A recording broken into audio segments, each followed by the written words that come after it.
नमस्कार। आज हम डिस्कस करेंगे इंपॉर्टेंट करंट अफेयर के क्वेश्चन। पीजीटी की भाषा में आप इनको इंटरनेशनल नेशनल अफेयर के क्वेश्चन भी जो है वो कह सकते हैं। अभी देखिए important current affair national international के जो क्वेश्चन डिस्कस किए जाएंगे ना, वो सारे के सारे इंपॉर्टेंट है। उत्तीर्ण सीरीज का ये पार्ट है। अब ये एक एमटीएस का पेपर हुआ था। कब हुआ था? ये 28 जनवरी को जो था वो हुआ था। अब इस पेपर में क्या था, लगभग कोई 5-6 करंट अफेयर के क्वेश्चन पूछे गए थे और सारे के सारे हमारी वीडियो से कवर हुए थे। ये पिछले कल हमने पेपर डिस्कस किया था और जब आपने पेपर देखा होगा ना, वो उसमें करंट अफेयर के भी नेशनल इंटरनेशनल अफेयर के भी जो भी क्वेश्चन थे हमने लगभग सारे कवर किए थे।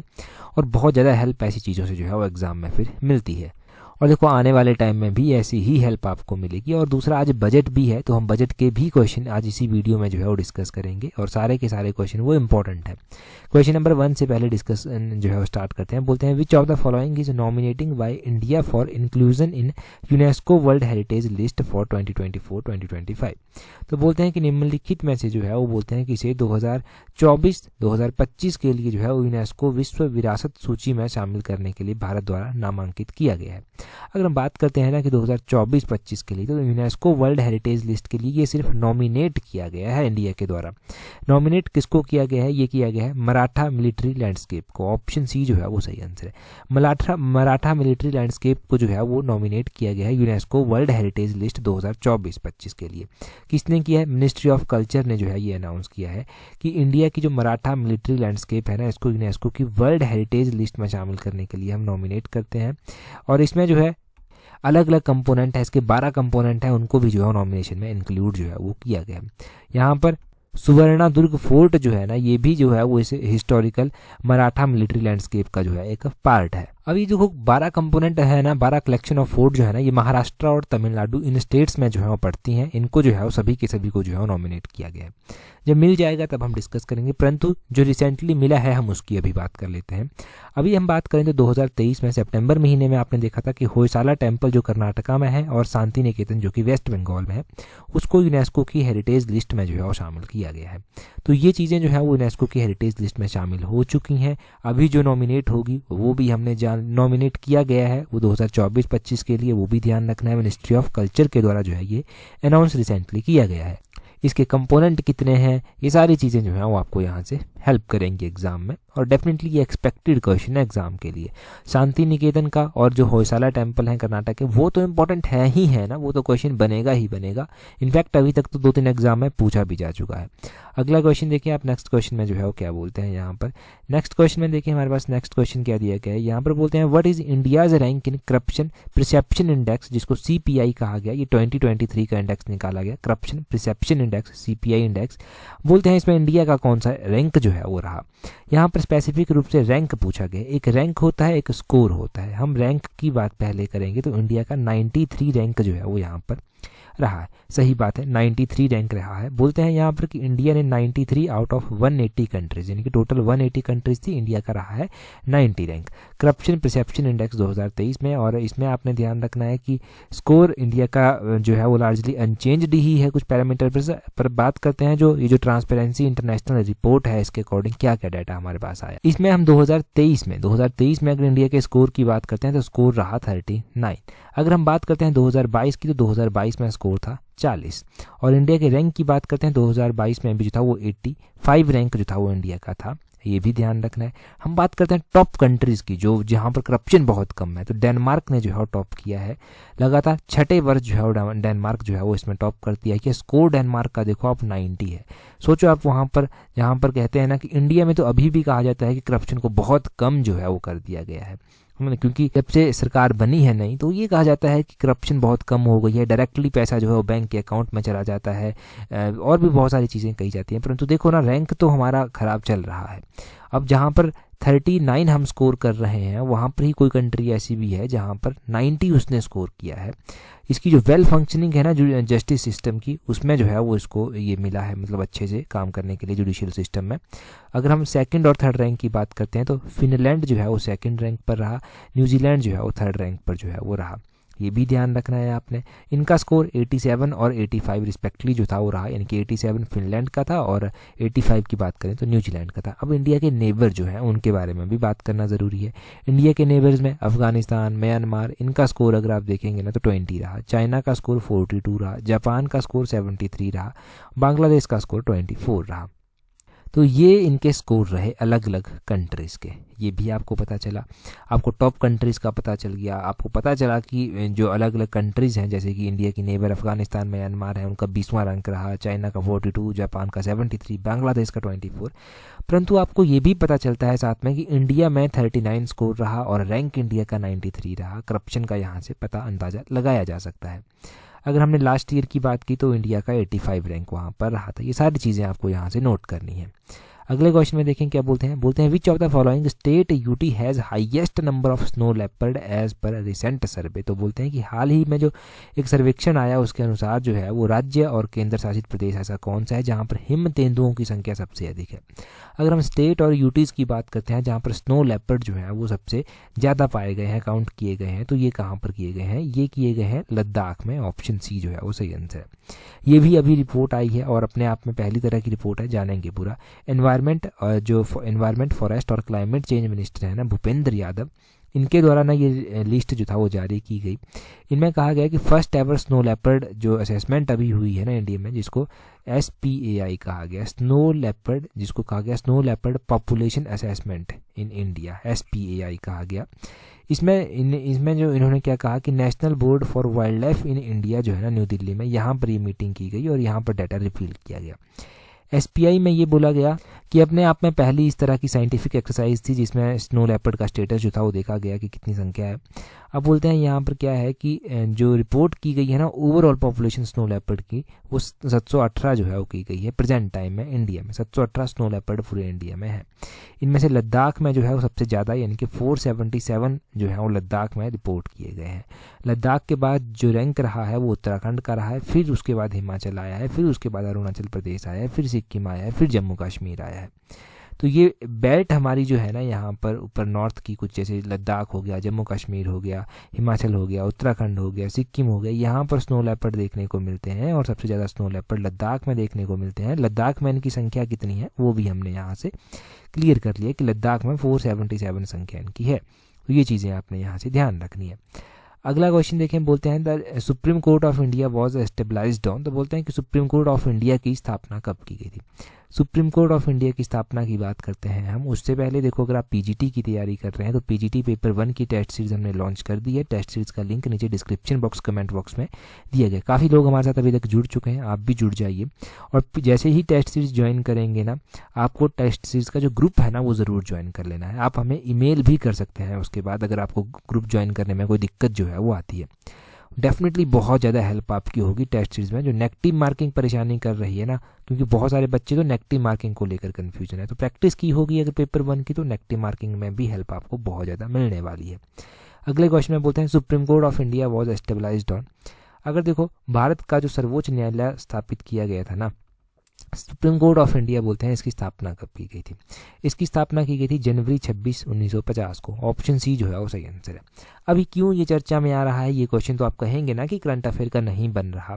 देखो सुप्रीम कोर्ट ऑफ इंडिया इसलिए चर्चा में आया क्योंकि अभी ना इसका मतलब इसको बने हुए काफ़ी साल हो गए, तो अभी ना वो सेरेमनी की गई थी, वो फंक्शन रखा गया था सुप्रीम कोर्ट के द्वारा, तो इसीलिए जो था ये चर्चा में आया था और फंक्शन रखा गया था। तो वहाँ पर PM की स्पीच हुई, चीफ जस्टिस ऑफ इंडिया की स्पीच हुई, वो आए थे।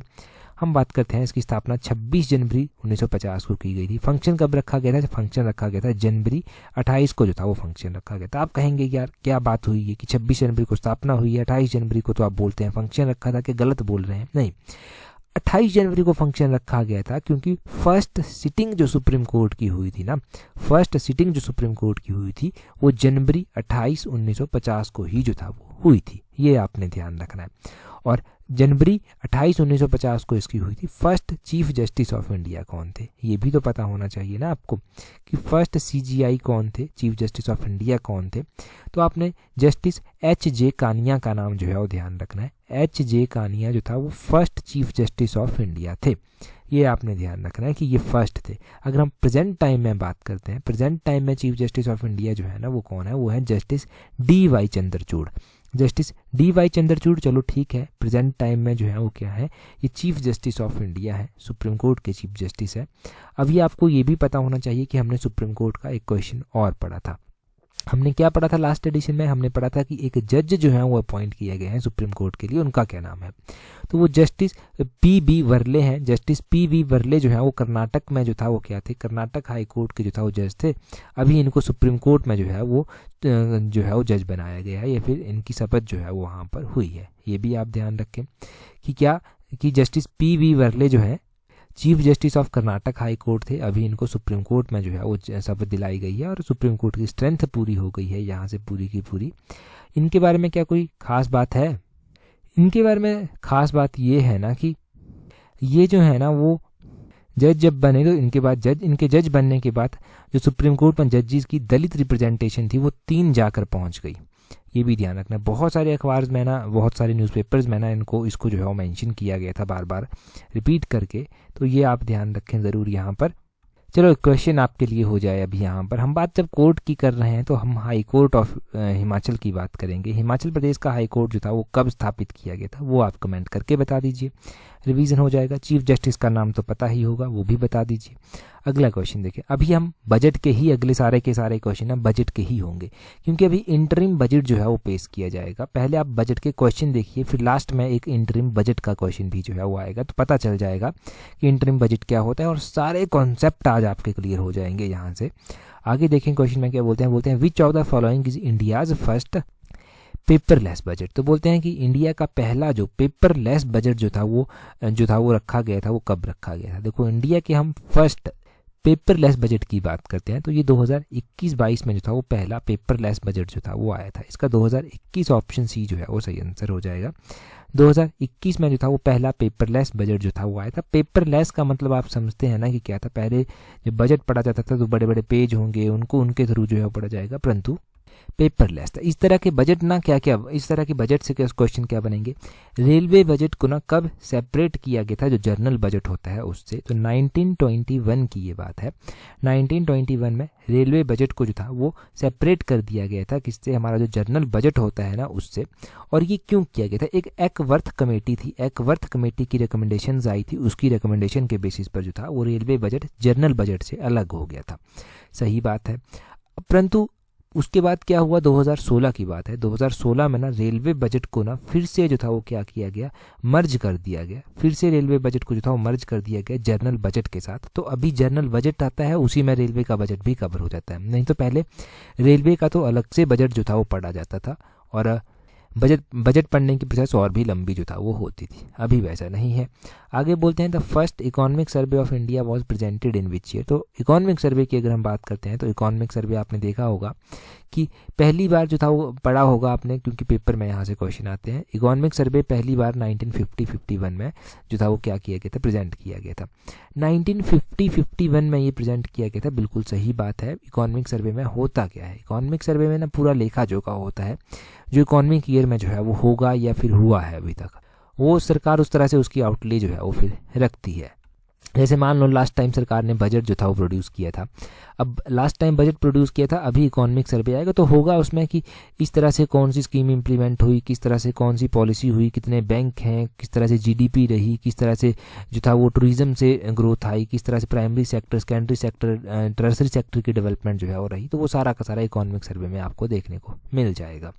बजट में क्या होगा? बजट में होगा आने वाला जो होगा वो किस तरह से जो है वो होगा, आने वाले साल में हम क्या करेंगे, कौन सी स्कीम होगी, कैसे फ़ायदा दिया जाएगा। तो इस बार का बजट इसलिए भी इम्पोर्टेंट है क्योंकि आपको पता है अभी इलेक्शन होंगे, तो इलेक्शन होंगे तो होपफुली यहाँ से जो है वो बजट इंपॉर्टेंट बन जाता है, क्योंकि देखना होगा कि सरकार किस तरह से जो है वो बजट को जो है वो पेश करती है। परंतु ये बजट इंटरिम बजट होगा। अगला क्वेश्चन देखते हैं हमारे पास क्या है, और भी कॉन्सेप्ट अभी क्लियर होने वाले हैं आपके। बोलते हैं which article of the constitution requires the state government to present their budget each year before the legislature. तो बोलते हैं कि संविधान के किस अनुच्छेद के अनुसार राज्य सरकारों को प्रत्येक वर्ष अपना बजट विधानमंडल में जो है उसमें उनके समक्ष रखना होता है। जो स्टेट असेंबलीज हैं, स्टेट असेंबलीज में भी बजट रखा जाता है। हिमाचल का अपना बजट है, उत्तराखंड का अपना है, पंजाब का अपना होगा, इंडिया का तो अपना होगा पूरा का पूरा, वो फिर अलग से है।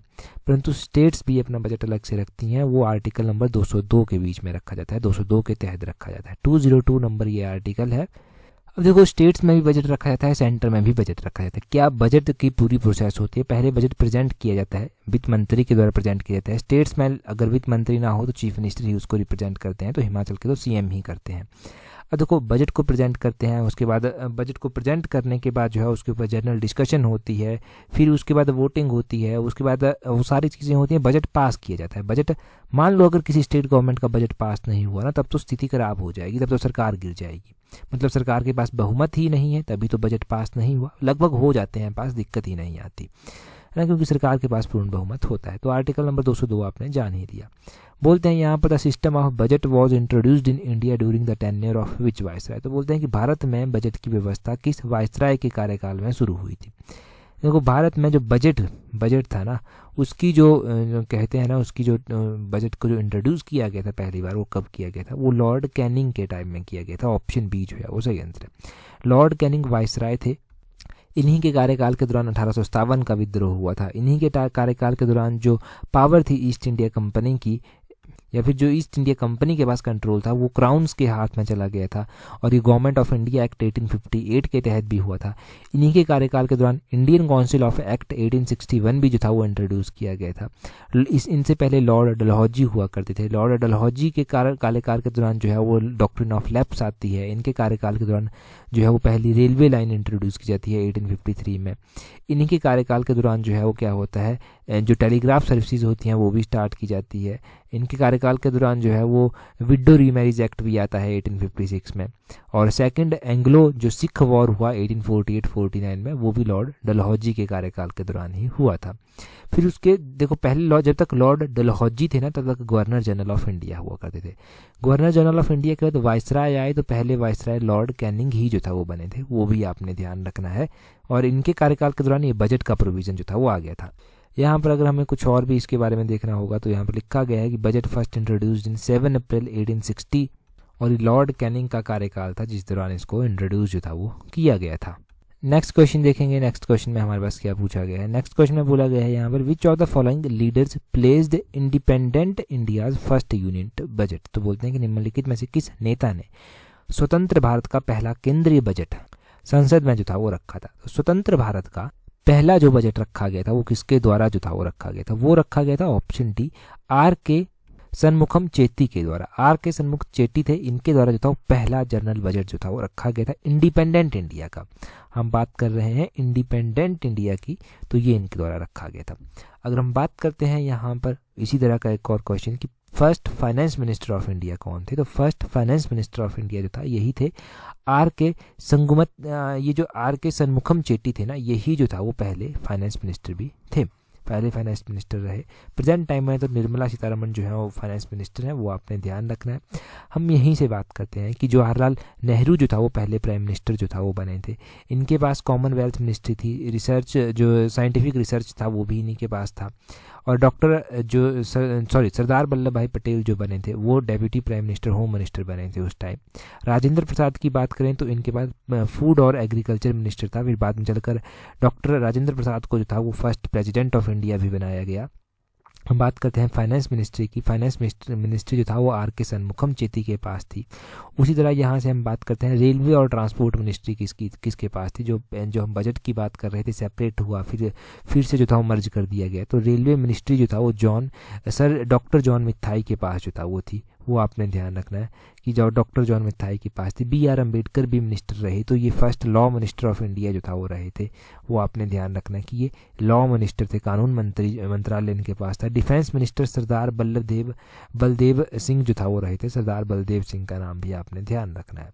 तो ये मिनिस्ट्रीज रही अलग अलग मंत्रियों के पास, और भी लंबी लिस्ट है परंतु इतना काफ़ी है जानने के लिए। अगला क्वेश्चन है हमारे पास इंटरिम बजट से रिलेटेड। उससे पहले अगर आप एलाइड सर्विसेज की तैयारी कर रहे हैं ना, तो एलाइड सर्विसेज की टेस्ट सीरीज़ हमने लॉन्च की है। काफ़ी लोग जुड़ चुके हैं। टेस्ट सीरीज़ का लिंक नीचे डिस्क्रिप्शन बॉक्स, कमेंट बॉक्स में दिया है। अच्छे से पढ़कर टेस्ट सीरीज़ को जो है आप प्रैक्टिस कर सकते हैं। अपने जीके के पोर्शन को स्ट्रॉन्ग कर सकते हैं। एलाइड की तैयारी करेंगे, बाकी एग्जाम्स की तैयारी भी खुद ब खुद हो जाएगी जिनमें जीके पूछी जाती है। डेफिनेटली हेल्प मिलेगी एग्जाम को क्रैक करने में। तो नीचे लिंक दिए गए हैं, और यहाँ पर भी टेस्ट सीरीज़ को ज्वाइन करने के बाद टेस्ट सीरीज़ का ग्रुप ज्वाइन करना ना भूलना। आगे बोलते हैं consider the following statement with reference to interim budget. तो इंटरिम बजट के बारे में कुछ स्टेटमेंट्स हमारे पास दी गई हैं, बताना है कौन सा है। बोलते हैं interim budget are usually presented in an election year either just before the general election और इमीडिएटली आफ्टर दैम। ये जो अंतरिम बजट होता है ना, आमतौर पर चुनाव का जो वर्ष होता है उसमें पहले किया जाता है या फिर चुनाव से ठीक बाद में, तुरंत बाद में जो है वो किया जाता है। ये बोला गया है कि क्या ये होता है। अगला बोला गया है कि there is no constitutional provision for an interim budget, की कॉन्स्टिट्यूशन में तो उसका कोई प्रोविज़न है ही नहीं इंटरिम बजट का कि कोई इस तरह की चीज़ भी होगी इंटरिम बजट। तो दोनों ही चीज़ों के बारे में समझेंगे। अब देखो पहली स्टेटमेंट आपके पास क्या है कि ये ना इंट्रोड्यूस किया जाता है चुनाव से ठीक पहले और उसके तुरंत बाद। बिल्कुल सही बात। इंटरिम बजट जो होता है ना, इंटरिम बजट जैसे अभी सरकार करेगी, जब तक इलेक्शन नहीं हो जाते तब तक के लिए ही है ये बजट, ठीक है। उसके बाद सरकार, जो भी नई सरकार बनेगी, वो अपने हिसाब से बजट रखेगी। तो ये होता है इंटरिम बजट। पहली स्टेटमेंट बिल्कुल सही है आपके पास, इसमें कोई संदेह आपको होना ही नहीं चाहिए। आगे बोलते हैं there is no provision for an interim budget, कि हमारे कॉन्स्टिट्यूशन में ना नो कॉन्स्टिट्यूशनल प्रोविजन है, कोई भी प्रोविजन नहीं है इनसे इंटरिम बजट का कि इस तरह की भी कोई चीज़ जो है वो कॉन्स्टिट्यूशन में होगी। अगर देखो हम बात करते हैं ना कॉन्स्टिट्यूशन की, तो बहुत सारी टर्में ऐसे हैं जो प्रेजेंट टाइम में प्रचलित हैं परंतु हमारे कॉन्स्टिट्यूशन में उनका मेंशन नहीं किया गया है। Interim budget is one of them, कि इसका नो कॉन्स्टिट्यूशन प्रोविज़न, कोई भी कॉन्स्टिट्यूशनल प्रोविज़न नहीं है, परंतु ये होता है। सरकारें क्या करती हैं, आमतौर पर इलेक्शन से पहले इसको प्रैक्टिस करती हैं, इंट्रोड्यूस करती हैं, और वही नॉर्मल प्रोसेस से किया जाता है, बस टेन्योर थोड़ा सा कम होता है। तो ये भी स्टेटमेंट सही है, there is no constitutional provision for an interim budget. Option C both 1 and 2 are correct. Statements दोनों की दोनों सही हैं। इंटरिम बजट जो होता है ना, वो क्या होता है, जब इलेक्शन से पहले सरकार इंट्रोड्यूस करेगी, जैसे अभी 2024 में इलेक्शन है तो सरकार अभी बजट इंट्रोड्यूस करेगी, उसको इंटरिम बजट बोल देंगे। अब इसका प्रोविज़न तो कॉन्स्टिट्यूशन में नहीं है, परंतु फिर भी सरकारें आमतौर पर इसको जो है वो इंट्रोड्यूस करती हैं। आप कह सकते हैं कि लोक लुभाऊ बजट ये होता है, एक तरह से लोगों को लुभाने के लिए, वोट्स को भी अट्रैक्ट करने के लिए कह सकते हैं, कुछ भी कहा जा सकता है इसके बारे में। तो ये बजट जो है वो इस तरह से इंट्रोड्यूस किया जाता है, इसलिए इसको इंटरिम बजट जो है वो कहा जाता है। यहाँ पर क्या दिया गया है, interim budget include estimate for the government expenditure, revenue, fiscal deficit, financial performance and projection for just a few month. तो फ्यू मंथ के लिए होती है, जब तक ये इलेक्शन नहीं हो जाते, जस्ट अ फ्यू मंथ, उस तब तक ये होती है, और ये इंटरिम बजट अभी पेश किया जाएगा। अगला क्वेश्चन देखिए, नेक्स्ट क्वेश्चन में क्या बोलते हैं, यहाँ पर बोलते हैं which country is expected to become the 32nd member of North Atlantic Treaty Organisation. अभी बोलते हैं कि कौन सा देश जो है वो नाटो का, जिसको नॉर्थ अटलांटिक ट्रेटी ऑर्गेनाइजेशन भी कहा गया, उसका 32nd मेंबर बनने के लिए एक्सपेक्टेड है, तैयार है एक तरह से आप कहेंगे। 4 ऑप्शंस आपके पास दिए गए हैं, कमेंट करके जो है वो आप बताएंगे। लास्ट एडिशन में हमने पहला ही क्वेश्चन ये डिस्कस किया था, जो मैंने MTS का पेपर बताया, जो 28 जनवरी को इंट्रोड्यूस किया गया था ना, 28 जनवरी को हुआ था पेपर एक तरह से, वो भी हमने पिछले कल डिस्कस किया। तो उसमें आप देखेंगे कि कैसे कैसे क्वेश्चंस पूछे गए थे और आपको कितने क्वेश्चंस आते थे, तो उस वीडियो को देख लेना। दूसरा टेस्ट सीरीज़ का मैंने आपको बता दिया है। टेस्ट सीरीज टेलीग्राम हमारा जो ग्रुप है ना, वहाँ पर ज्वाइन करने के लिए टेलीग्राम से @allexam31 करके सर्च करना, आपको वहाँ पर इंपॉर्टेंट PDFs मिल जाएंगी, इंपॉर्टेंट नोटिफिकेशंस मिल जाएगी, जो आने वाले एग्जाम्स में आपकी बहुत ज़्यादा हेल्प जो है वो करेगी। ठीक है जी, तो आज की इस वीडियो में इतना ही है। That's all for today. Thank you very much for watching and listening it very patiently.